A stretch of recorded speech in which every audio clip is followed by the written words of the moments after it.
ناظرین، حکمہ کی تحقیق کے مطابق عورت کی شہوت ہر قمری مہینے کے شروع میں 15 تاریخوں میں ہر روز جسم کے مختلف حصوں میں پائی جاتی ہے۔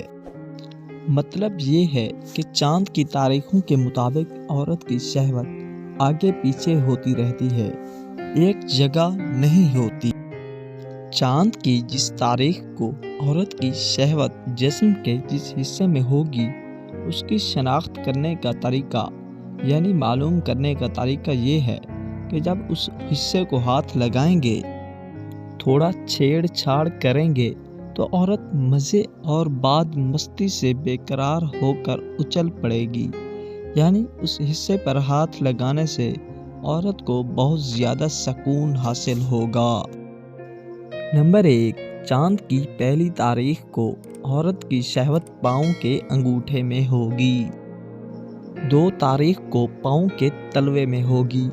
3 تاریخ کو پنڈلی میں ہوگی، 4 تاریخ کو گھٹنے کے نیچے ہوگی، نمبر 5 کو ران میں ہوگی، نمبر 6 کو کمر میں ہوگی،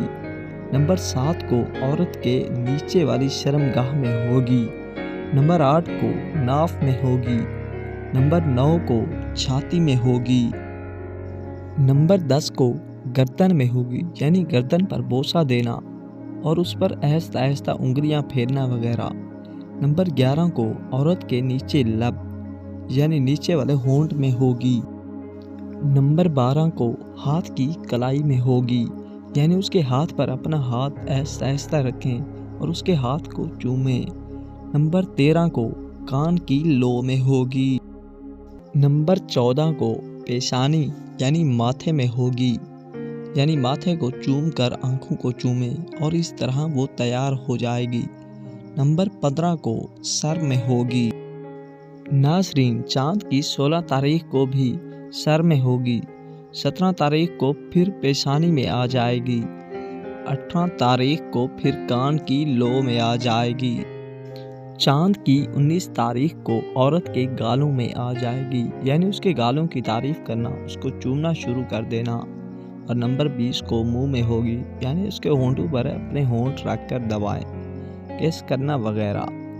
نمبر 21 کو حلق میں ہوگی اور نمبر 22 کو پھر چھاتی میں ہوگی یعنی چھاتیاں عورت کی سب سے نازک اور نرم جگہ ہے جہاں سے عورت کو سب سے زیادہ مزہ آتا ہے، نمبر 23 کو پھر ناف میں آ جائے گی، نمبر 24 کو دوبارہ عورت کی آگے والی شرمگاہ میں آ جائے گی، نمبر 25 کو دوبارہ کمر میں، نمبر 26 دوبارہ ران میں، 27 کو زانوں کے نیچے، 28 کو پھر پنڈلی میں ہوگی، 29 کو پھر پاؤں کے تلوے میں اور پھر چاند کی 30 تاریخ کو پاؤں کے انگوٹھے میں آ جائے گی۔ ناظرین، یہ تھی وہ چاند کی 30 تاریخ جس کے مطابق عورت کی شہوت اس کے جسم کے مختلف حصوں میں پوشیدہ ہوتی ہے یعنی چھپی ہوتی ہے۔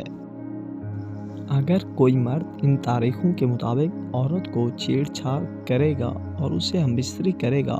تو یقیناً کامیاب رہے گا۔ عورت ساری زندگی اس مرد کی تابع دار رہے گی، غلام ہو جائے گی اور کسی دوسرے مرد کا نام بھی نہیں لے گی، اور مرد کی غلام تابع دار ہو جائے گی یعنی دیوانی ہو جائے گی، پوری زندگی کسی دوسرے مرد کا نام بھی نہیں لے گی۔ ناظرین، یہ تھی ہماری آج کی ویڈیو۔ امید کرتا ہوں کہ آپ کو ہماری یہ ویڈیو ضرور پسند آئی ہوگی۔ آپ سے گزارش ہے کہ مزید ایسی ویڈیو دیکھنے کے لیے ہمارے چینل کو لازمی سبسکرائب کر دیں تاکہ ہماری ہر ویڈیو سے آپ فائدہ حاصل کر سکیں۔ شکریہ۔